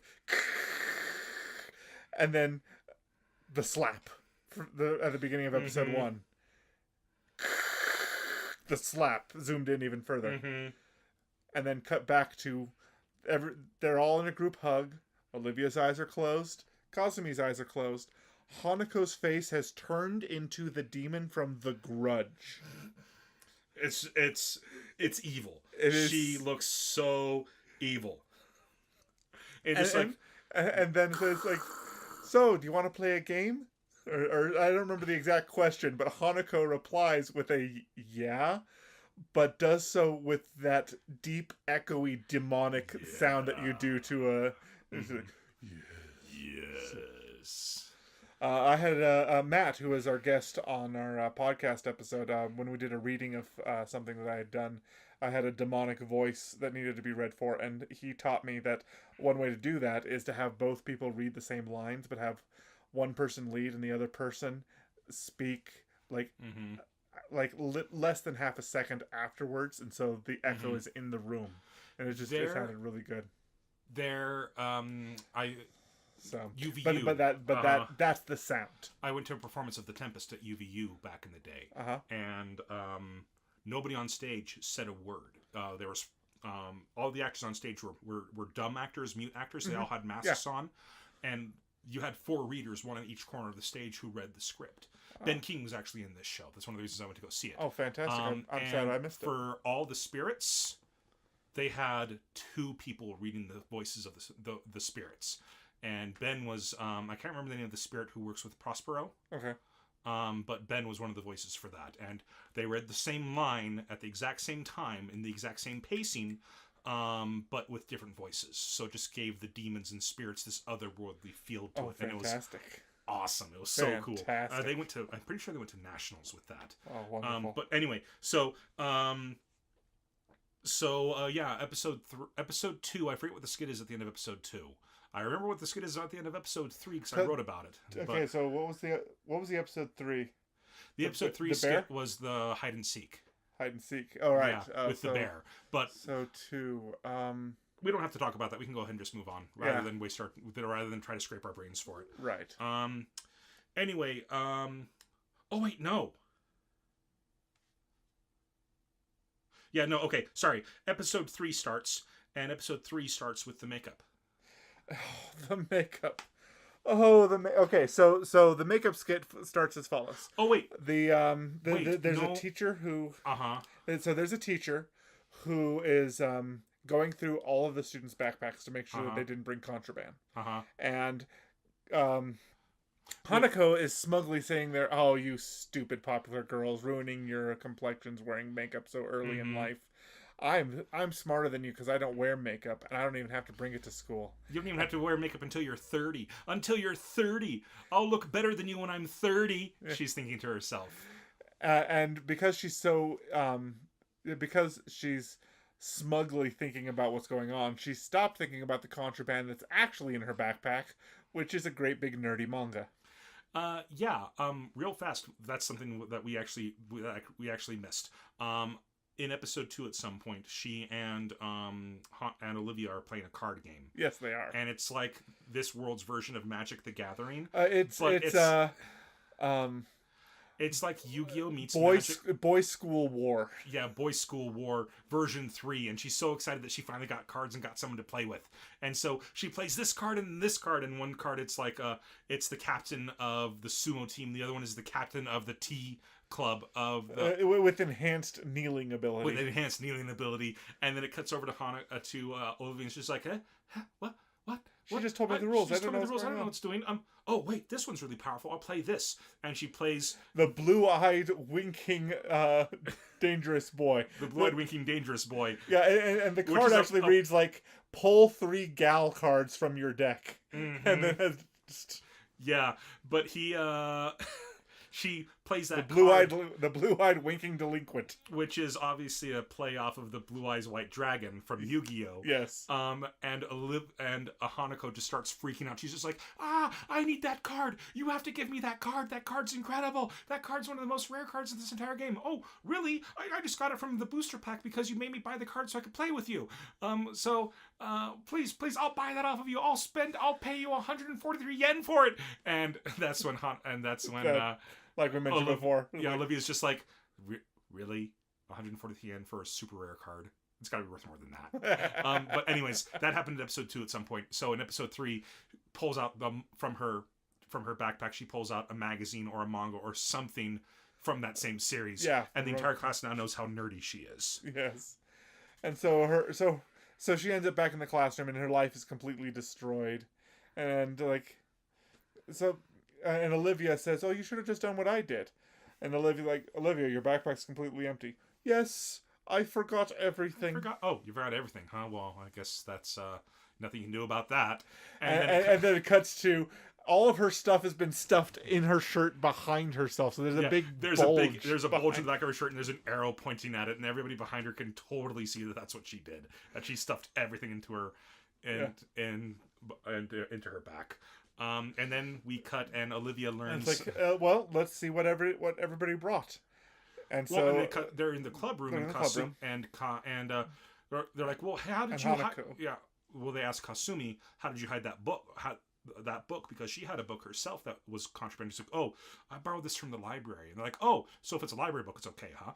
So apparently, yeah, because it's a library book. Mm-hmm. Library books without library cards. Well, how did that happen? Well, they were just going in there and taking the books. Fatal Beatings, Rowan Atkinson. Check it out. Check it out. It's so good. So serious.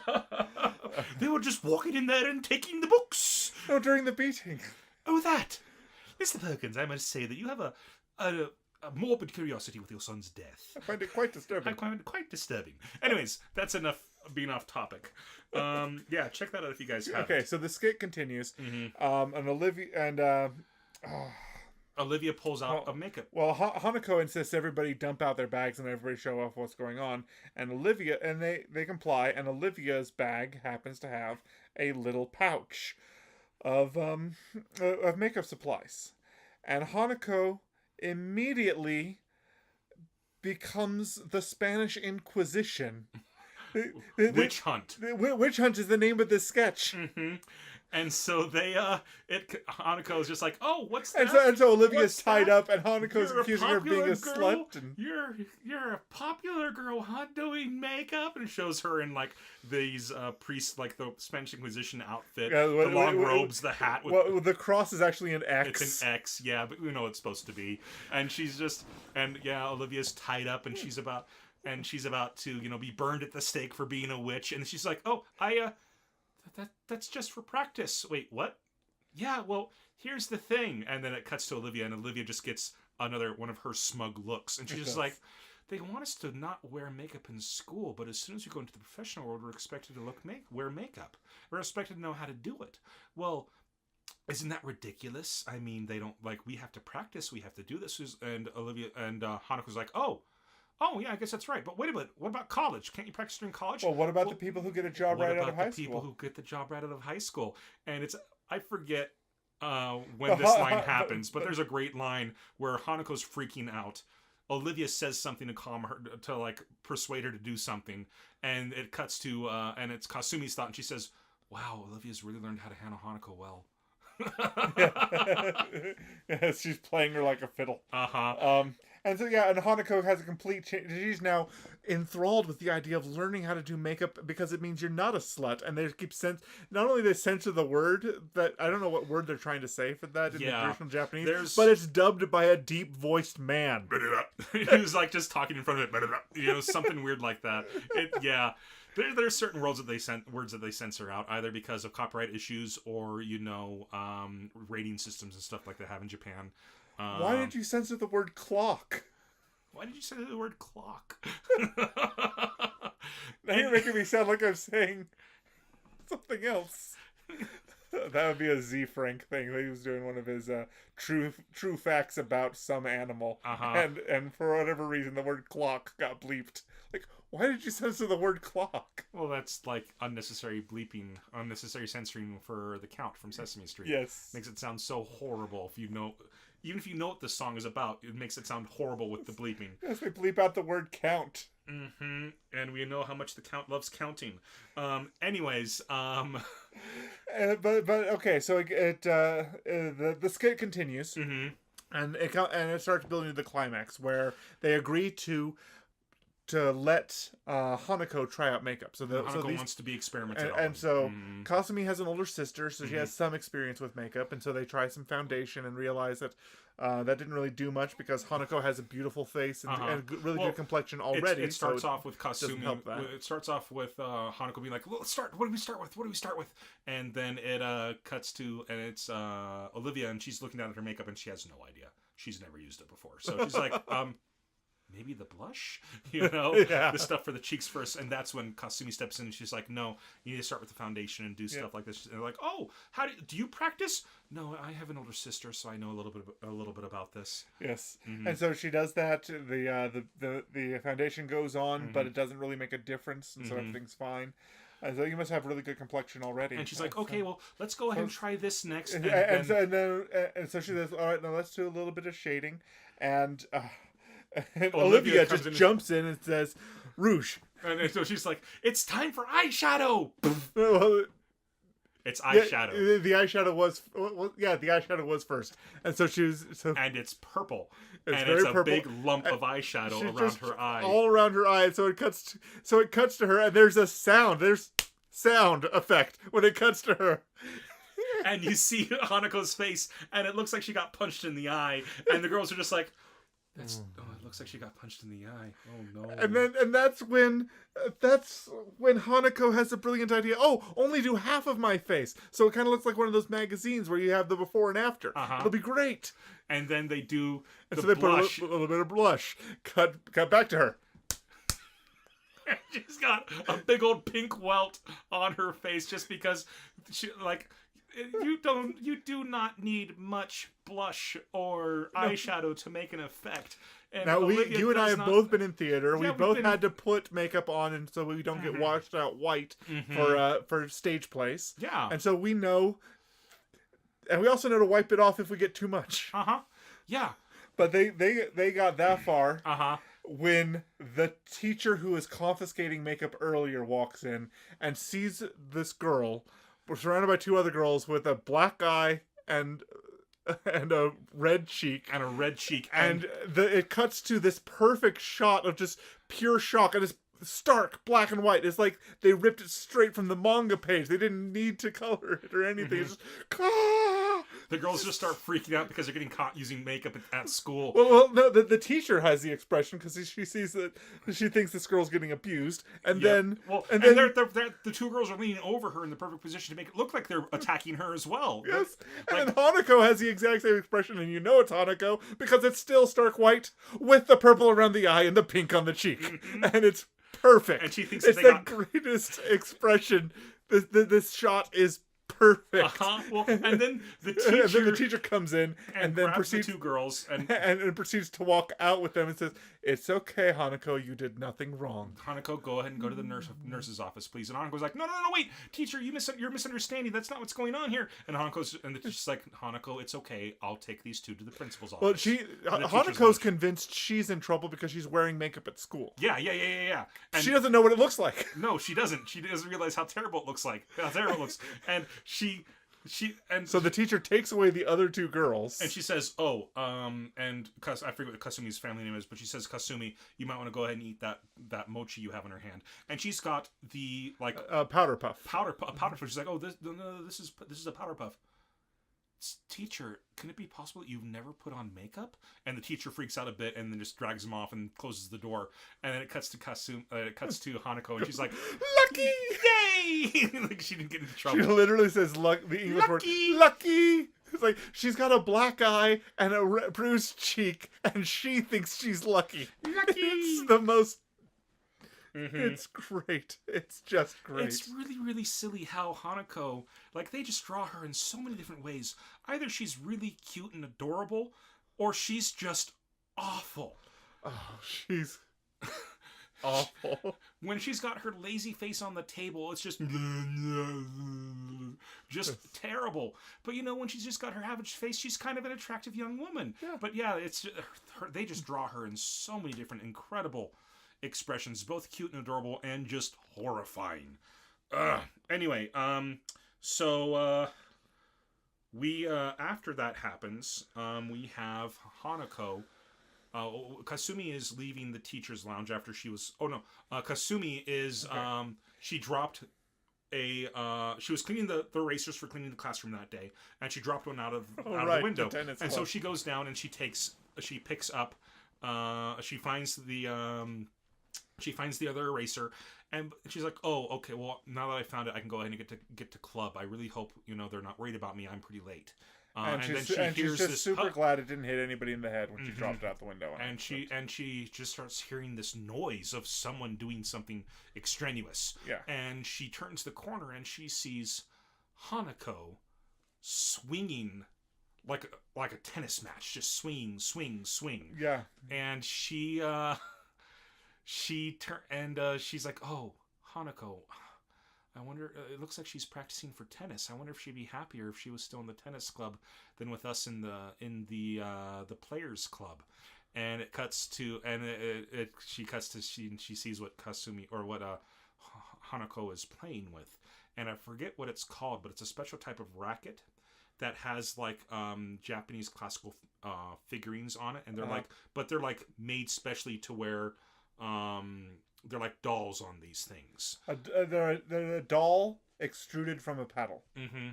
And you're supposed to play like a game like badminton with it, but one of the fun parts about it is you're supposed to hit it with the part that has the doll, which gives it more of a random effect of where it's going to go. Right. And so she's playing with this, and she realizes that she's playing with one of those paddles with the blue eyes with winking, the blue-eyed winking delinquent on it, and she's just like, and then she cuts back and she meets. I'm gonna pretend I didn't see this. And then she goes to the club room, and then Olivia's there and says, "You're late. What took you so long?" "Oh, I had cleaning." "Oh, was that your responsibility today?" "Yes." "Have you seen Hanako?" And she's like, "No, but maybe she's out trying to make friends with the popular girls." And then door opens up and it's Hanako, and she's sweating, and holding the paddle. She didn't try hiding what she was doing at all. And she's still in her gym clothes and everything. And the girls are just like, "Huh?" And she's like, "You're gonna play this with me." And she hands them two other paddles, and it's the Tea Club president and the Sumo Club president. And she's like, "We're gonna go ahead. Like, what are we gonna do with these?" "Oh, we're gonna go ahead and challenge we're gonna go ahead and defeat my ultimate enemies, the popular girls in the tennis club." And she's like, "Huh? Well, don't you normally play tennis with a tennis racket?" And she's like, "Oh, I'm really good at tennis, so go ahead and pretend that I'm giving myself a handicap by using this." Yes. And they're like, "Okay, but we can't play tennis. We've never done it before." "Well, that's okay. I'm good enough that I can take care of it." Mm-hmm.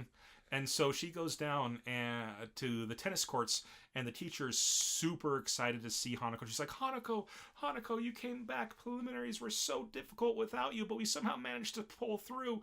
I'm so glad you're back. Now we can go ahead and go to nationals. We're going to do great. You're going to be so amazing." "Oh, teacher, I'm not here to play tennis. I'm here for a death match." And it cuts to, and she's suddenly all gray and black, and she's got red irises around her pupils and stuff like that. Just an instant shot death match.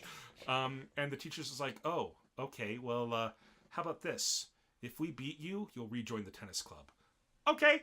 And she's like, "Hanako, do you know how serious this is?" "Hanako, do you know how serious this is?" "That's fine. Don't worry about it." And then the teacher goes to her "Play dirty. Do whatever you need. Hit her in the face. Aim between the eyes. Aim between the eyes. Do whatever you have to do to win. We're playing dirty here." And the teacher's like, the other students are just like, "Do you really want us to injure your star player? Is that really a really good idea?"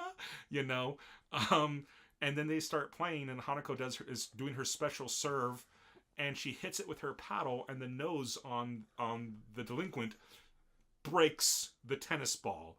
And for anybody pops it completely. And so now it's just hanging there like a deflated balloon. If you ever seen the insides of a tennis ball, it's got a It's a hollow but thick core rubber. It doesn't deflate. Mm-hmm. Even it'll come apart, but it holds its shape. This ball didn't. This ball became a balloon. Mm-hmm. And then Hanako freaks out and realizes, like, well, Hanako, just use the other side. I can't. I had it made on both sides. And she's showing it on both sides. And she's like, oh, no. Okay, I'll be right back.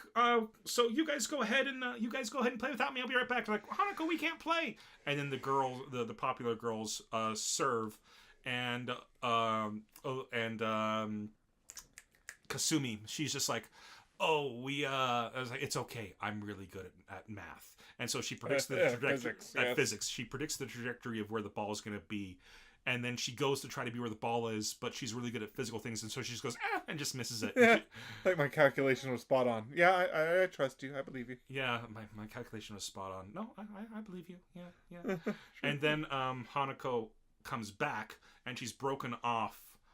Was it the nose? I forget what part. She like broke off the nose of the guy that she had custom made for her. And like, oh, you mean we can break these? And then Olivia pulls off the hands of the guy making tea, and she's like, no, you can't do that. Well, why not? You just did yours. I cried over it. You didn't ask permission. At least I have a Kasumi who hasn't done it, and Kasumi's completely ripped off the sumo guy. Yeah, like he's not even there any longer. Not even attached anymore. Yeah. And then she's like, oh, fine, whatever. And then and she turned. You're in for it now, girls. I'm giving it my all. I'm giving it my all. And then the puppy girls are like, oh, really?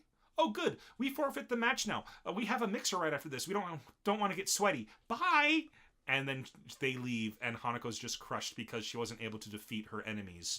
The teacher's just freaking out because the popular girls just, didn't want to didn't want to win. Didn't want to try to win. They didn't even try to win against her. Yeah. Hanako. Oh man, this show. So the next episode, and I just thought to myself, will Hanako ever win against the popular girls? No, probably not. No, the popular girls. Part of what makes them popular is their complete and total indifference to anything that Kasuma thinks is important. Yeah, well, or that Hanako thinks is important. Hanako thinks is important. They don't play by the same rules that Hanako does. So, anyway, after that we meet the teacher, who we learn is afraid of boys. And she went to an all-school girl because boys scare me. Well, now I know girls are scary too. Yeah, well, she went to an all-girls school because she teaches at an all-girls school because from kindergarten all the way through college she went to just girls schools, and because she was afraid of boys. But because of that, she's never met a boy, she never had a date, she's never had a boyfriend, anything like that. And now she's worried she's gonna be. And now she realizes she's now older than her mother was when she had her. Yeah. And she's very upset about that, and she wants to find a husband, but she doesn't know how to meet people, and she can't meet people at her job. So she and she asks the girl. She finds out that the girls are in a club, and the club's calling themselves the Players Club. The Players Club, and she thinks to herself, "Oh, they're learning how to have fun and do adult things.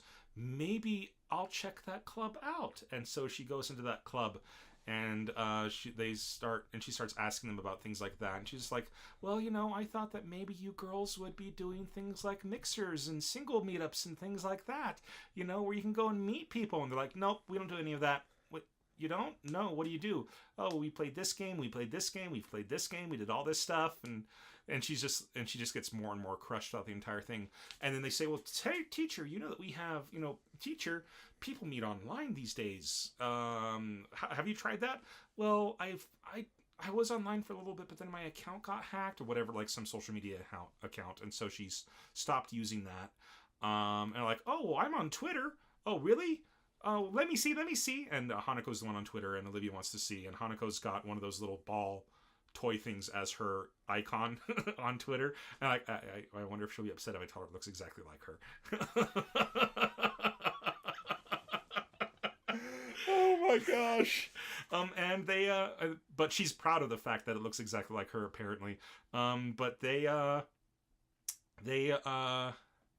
anyway, they convinced the teacher to go ahead and create a Twitter account, and they're like, okay, what's your email address? This, and what's your password? Oh, it's this, and she spells it out in English, and it's the Romanji for Kekonshtai, which means I want to get married. That's her password. And they put it in and they create her account, and they're just like, okay, now go ahead and hold this and do a cute pose, and they give her a little item and she makes a cute pose and stuff, and it's like, well, what is this that I'm holding, by the way? Oh, that's a little boob top. Like they've got like little spinner toys, and Japan they've got loads of weird stuff like that. And as soon as she learns what it was, she just flings it out of her hand. She's so disgusted. She's like, delete that photo. Oh, delete that photo. It's like, too late. I already used it as your profile. And like, oh, what, really? Oh, you already made my profile that quickly? Yep, you want to see it? And so they show the teacher the profile, and it's like, I'm a teacher at this middle school. I'm also the advisor. I'm the club advisor for the players club. I also want to get married, stuff like that. And so she's like, wait, what? And then I feel like my life's been taken away from me. I feel like my life's been taken away from me. Yeah, they've made now that we have her email and password, we can post on her behalf about her club. Yeah, we'll go ahead and use this account to post about the club. It'll be great, won't it, teacher? And you see the three girls, and the three girls are putting on the most innocent, sweet faces about what they've just done to this teacher. And they just took this teacher for a complete ride and made her their club advisor without even asking her. No, it's so bad. Now the skip before that, hijacking her, and I wrote hijacking their teacher's Twitter account for their own evil purposes. Yes, and they are evil. Mm-hmm. Okay, so spicy. Mm-hmm. So the skit before that though is the armpit skit. Yes, the armpit skit, and we need to do that. Okay, because that's one of their best skits. So what happens is there's a game where everybody holds up 0, 1, or 2 fingers. Mm-hmm. It's thumbs. They put their closed hands together, and with the thumbs on top, and then someone says this number, and as soon as they say that number, people put up between 0, 1, and 2 thumbs. And the way the game is played now, according to their rules, is that if you get the number correct, so you have to guess a number between 0 and 6. Oh, well. And if you get the number correct, then you're penalized. So you have to get it wrong in this version of the game. What they do at first, because at first they're playing a game, and I think it's the exact same game, but Olivia beat Hanako, and Hanako's just like, fine, I'll go buy you a juice. And as soon as she says that, we get a flashback from Kasumi, and Kasumi's like, I don't think we should do punish games where you force somebody to do something for you. And Olivia gets all very, very upset about the idea of not being able to punish somebody. Which is kind of gross in that of itself. Oh, her face just becomes so horrible at that point. She just starts pouting and putting on the desk. And Olivia, Katsumi eventually acquiesces and say, okay, we can have a penalty game, but you can't send people to go do things. And she's like, okay, well, how about this penalty game? In my home country, we have a penalty game where if you lose, you smell the person's armpit. And are you sure this isn't just a thing of your that your family does? Yeah, like Hanako's just like, what? No, that's disgusting. There's no such penalty game in any country. What? No, this is from my home country, my family's home country. Are you sure this isn't just something your family does? That's weird and gross. And then it cuts to Kasumi, and Kasumi's just like, well, I can't, disparage somebody's culture, so I'll go along with it. And you're like, oh, Kasumi is weak to culture. And so they play, and Hanako's the first one to lose, so she has to smell pits. What happens is that Hanako thinks that she wins because she guessed the right number, and therefore she doesn't have to smell somebody's armpits. And then Olivia's just like, in her smug look with like the half closed eyes, she's just like, actually, in this game, if you guess the right number, you lose. Like, what? No, all right. And so she has to smell. She picks. She picks Kasumi first, and so Hanako goes to smell her pit, And it doesn't smell at all. She's like, no, it doesn't smell at all. This is great. It's like, oh, my turn, says Olivia. She raises her hand, and she goes in to smell it. And I wrote down spicy, but it's not actually what she says. She says something so horrific about how bad it is that she then takes on the pose of a cat trying to rub the smell out of his nose. And she's like, and he's like, I've seen that pose before. And that's what my cat does anytime my dad farts. Yeah, wait, no, that pose, that's what my cat does whenever my dad farts, and it's really, really bad. And so she's like, wait, what's going on? Why are you doing that? Olivia says, why are you doing that? Was it really that bad? And the Kasumi's just like, no, I can't tell, sweet young, or how Honda's just like, Honda Honoka, her last name's Honda, or Hanako. Hanako just said, thinks to herself, I can't tell a young maiden that her armpits reek, it'll be the end of her life. And she's just like, no, I'm just pretending to be a cat. Meow. Meow. That's not a traditional cat pose. That's not a traditional cat pose at all. And then it cuts, and they start playing again. And so Hanako and Kazuma.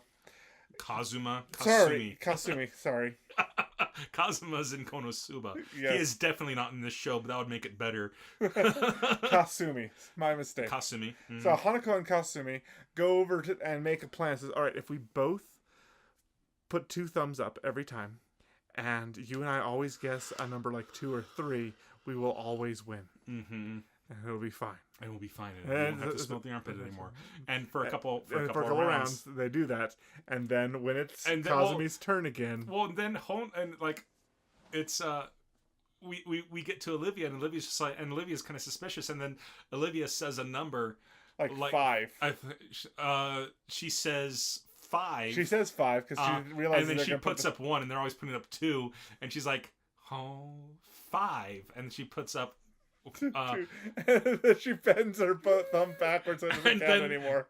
Which we actually missed that too.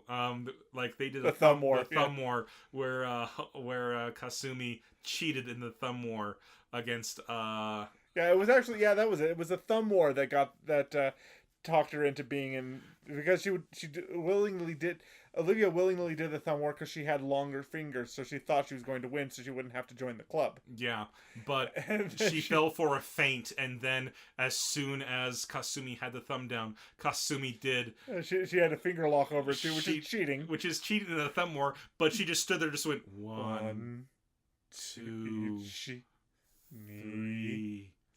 4. And just holding it down tight, harder and harder. And Obi's like, I quit. No. And when it gets to 9, I give. All right, I'll join the club. And this happened. And then Hanako's just like, wow, she sounded like she sounded like she spoke in Japanese her entire life. When she cried out that she was in pain. But no, back to the armpit smelling thing. It goes around to them, and so, I'm gonna get her name wrong. Kasumi bends her thumb so far backwards that it doesn't count anymore, and it's just like disgusting. Like, yeah, it looks like it hurts, and then not Honoka, and then Olivia's just like, oh, and she realizes that they're in cahoots. They're in cahoots with each other, and then it's Hanako. And then it's Hanako.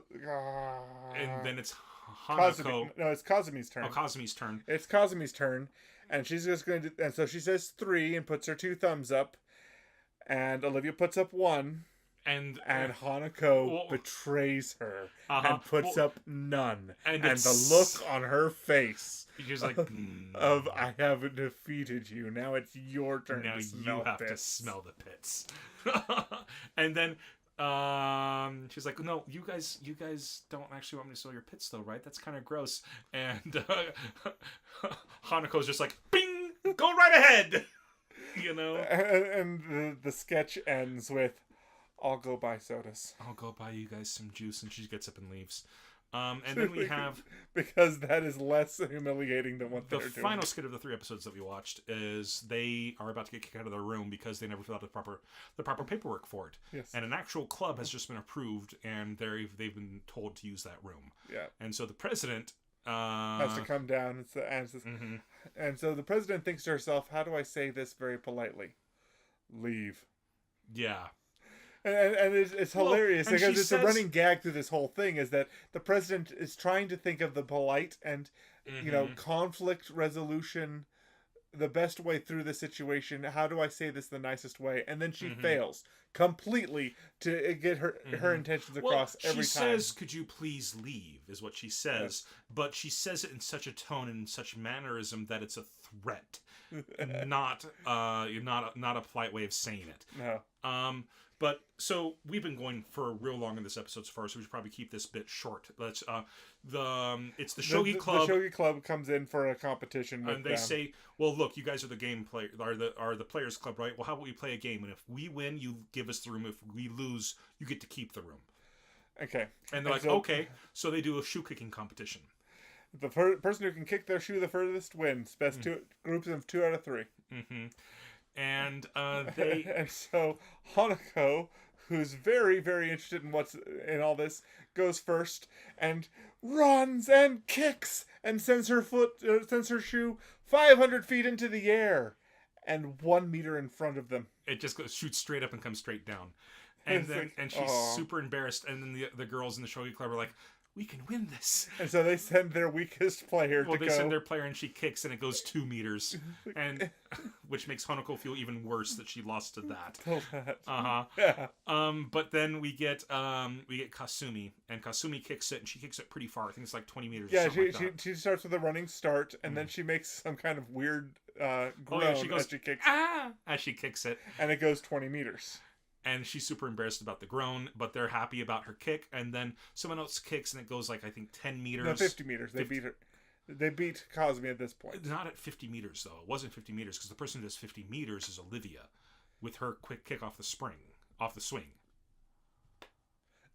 Oh, right. No, this is the one where they win. So this is the one they win. So it's 1-1 at this point. It's 1-1 at this point. They win that one, and then Olivia's like, on the swing. All right, it's my turn. So she's on the swing and swinging, and then she kicks her shoe from the swing, and it goes 50 meters. Like nobody said anything about swinging. Yeah, and she's like, and she she's on the swing, and at the peak of her arc, she kicks the shoe off, and it goes 50 meters. And she's then I have to. Nobody said anything about using swings, as she gives her smug look again, and they're like, Olivia, you're a genius, thank you. And so it reaches 50 meters, which is the furthest they've gone. And then the president said nobody said anything about bikes either. The president of the Shogi Club. The Shogi Club. And so what happens is their field is kind of on a lower place, but there's like a staircase going up a hill. And so she's at the top of the hill on a bike, and she runs down the hill on the bike, reaches the bottom, jumps, leaps off the bike, kicks her shoe. The shoe goes a full kilometer. Like it disappears into the distance. No, it lands by the 1 kilometer mark, as if there's a 1 kilometer mark on any of these kind of fields. It says 1 km. It's like, why is the field going that far? But then, like, they're like, no, Captain! And then she lands, and she doesn't land. She rolls and is taking so much damage. That's a bit loud, but yeah. But she starts rolling, and she's like, I'm like, Captain! And they go get her, and the girls are all crying because they lost. And the captain, who, like, the girls are, members of the Shogi Club are carrying the captain, and, like, her arms are twisted behind her and stuff. She's not right. No. She is not right. And so they pick her up, and she gives them this glaring speech about how, if you're going to play games should be about life and death.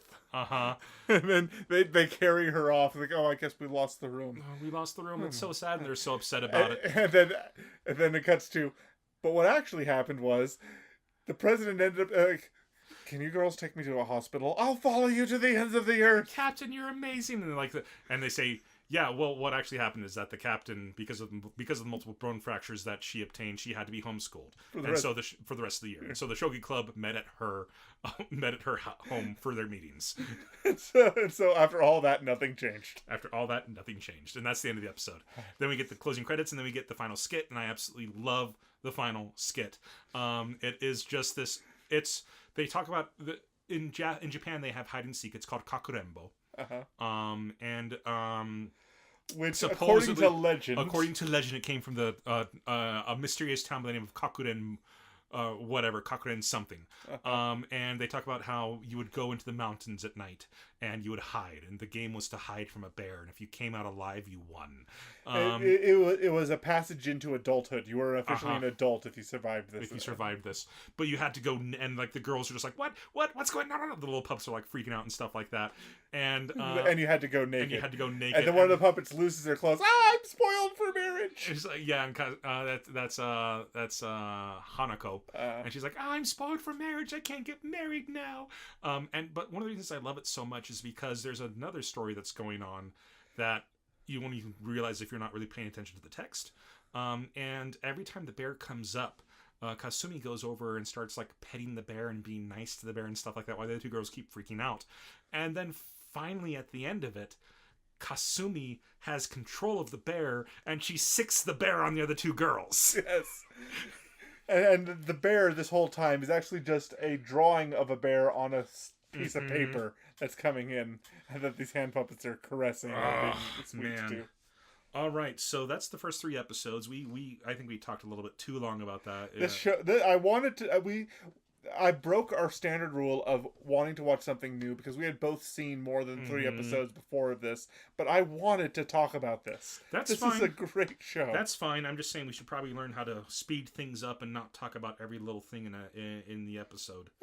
But anyway, it's so that's it for those 3 episodes. I've already watched the first 8. I had watched episodes 1 through 8 before we even started recording the show. I think I've seen the first 11. There's only 12 episodes. Yeah, so I don't think I've finished it yet. But I'm gonna watch more. I was planning on watching more already. It's a fantastic show. It's very, very silly. Yes, like silly to the extreme. I told our friend Mary that this show was the girl version of The Daily Life of High School Boys, only on crack. And so much better. Anyway, has she given it a try yet? Do you know? I don't know. Okay. She doesn't have a lot of time these days. So it's my turn to pick. And so what are we watching next week? This next week we are watching a new show for this season called Zombieland Saga. And Saga can refer to like a big epic story, but in this case it's referring to Saga Prefecture, which is one of the prefectures in Japan. Okay. I've actually been there. I did not include a synopsis because I did not want it to be spoiled for you. I want you to go in, because I read the synopsis and I'm like, this spoils all the fun. This just completely ruins everything. And so when I learned about it, I did not know. I knew that had to do with zombies because that's the name of the show. Right. And I knew a little bit about it, but I want you to go in and just watch this. Now, I'm going to let you know, I'm a little bit aware of the show. I haven't seen what the plot twist is, but the clip that I keep seeing on Facebook is about a team of zombies who are pop idols, and one of them pops the head off of another one and she sings a solo or something, and one of the other zombies slaps the head out of her hands. No, that's or is that something else? Is that a different show? That might be a different show. But they end up having a rap battle. Well, about trying to keep their zombiness a secret. Well, so I literally just told you not to spoil it, and now you're talking about the entire thing. So that's all I've seen. Yeah, well, go in and watch it. I'm sorry that Facebook has already spoiled that much for you, because I wanted you to go in and not know a thing about it. That's one of the reasons I'm glad I don't have Facebook much these days, because I don't like spoilers at all. I hate them. So yeah, go watch this show. I've already seen the first few episodes. I'll watch them again before we record next week. It's delightful. Okay. All right. So that's it for 3 episodes in. Let's move on to recommendation of the week. All right. So my recommendation of the week, it's my turn this week, is the anime that I was introduced to at Anime Bonsai. And it's a delightful little show called TQ. Okay. Now, I highly recommend it. Go and watch it. It is an endurance test. Holy cow. What? There's 108 episodes. And each one is 2 minutes long. Oh, wait. I have seen this. because there was a Dark Souls reference in this where Yes. they go on a fantasy adventure and she meets a zombie and the zombie kills her in one shot and it's the first enemy she came across. Yes. Mm-hmm. So every episode is actually the title of an American-made movie with senpai. Okay. I mean, it's E.T. with senpai, or 300 with senpai.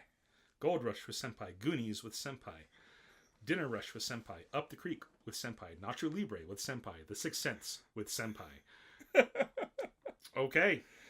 And so it's about a girl who's in a tennis club trying to, with 3 senpais in her tennis club with her. Mm-hmm. And each one of them has their own quirks, and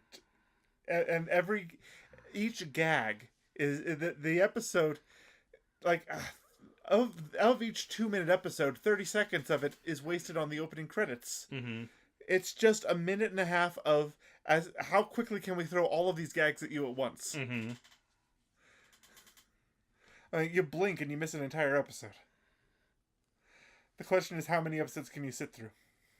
I couldn't sit through 2 because it happened too quickly. You know, it happened so quickly and they were speaking so quickly that I just couldn't enjoy myself. So it's not a show for me, but there's an audience out there for it. It was a lot of fun with a lot of people in the room with me. Mm-hmm. So. Okay. It can be a lot of fun. I will go ahead and admit that. I'm not trying to steal anyone's thunder. But okay, so that anything else you want to say about the show? Nope. Okay. Well, then it's time for creator shout out, and I want to go ahead and shout out someone that you actually introduced me to this last week. History Buffs. There's a channel on YouTube where I forget what his name is. It's Nick something or other. He takes movies, historic films, and he compares them to the actual historical events. And the first one you showed me was Gettysburg. Yes. Which is one of our all-time favorite movies. It is. And he went through and he just, like, it's extremely accurate. Like, it's just crazy accurate how close it is to the history of the battle. Yes. He had to nitpick things to find things to talk about because he tries to dissect things and go into the historical inaccuracies. But he holds it up there now with,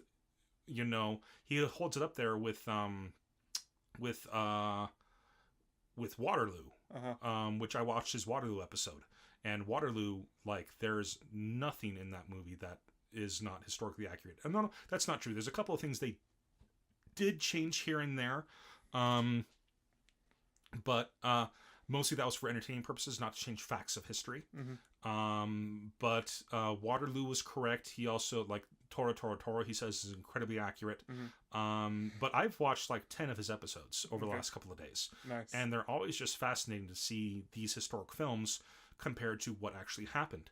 Like I saw his episode for The Ghost in the Darkness, which for those of you who don't know what that is, that's one of the scariest movies ever made because it's based off of a real event.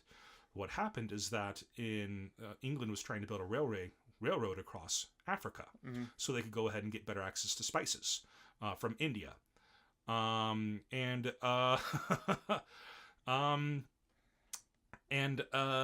couple of lions. A couple of lions started murdering and eating the workers. And it's based off of a true story, and it's an absolutely terrifying story. And he went through, and it's pretty historically accurate. One of the biggest inaccuracies he could find was the lions from that part of Africa don't have manes. Male lions don't have manes in that part of Africa. And but he's like, but I can forgive them for that because, one, it's terrifying enough to work with a maned lion. And they probably didn't want to have to spend the time and money to try to get the actual lions from that part of Africa and get them trained. Anyway, it's a fascinating channel. Each episode's about 20-30 minutes long. I highly recommend it, especially for those of you who enjoy history and enjoy movies. It's got me to add a couple of movies to my watch list on Amazon Prime. Like, I hadn't realized this yet, but I've never actually watched A Bridge Too Far, and that's another World War II masterpiece. So I am looking forward to watching more of his stuff. I had nothing but positive thoughts about that bridge all day. I'm pretty sure that's not a historically accurate movie. No. Okay, well, is there anything else we want to talk about?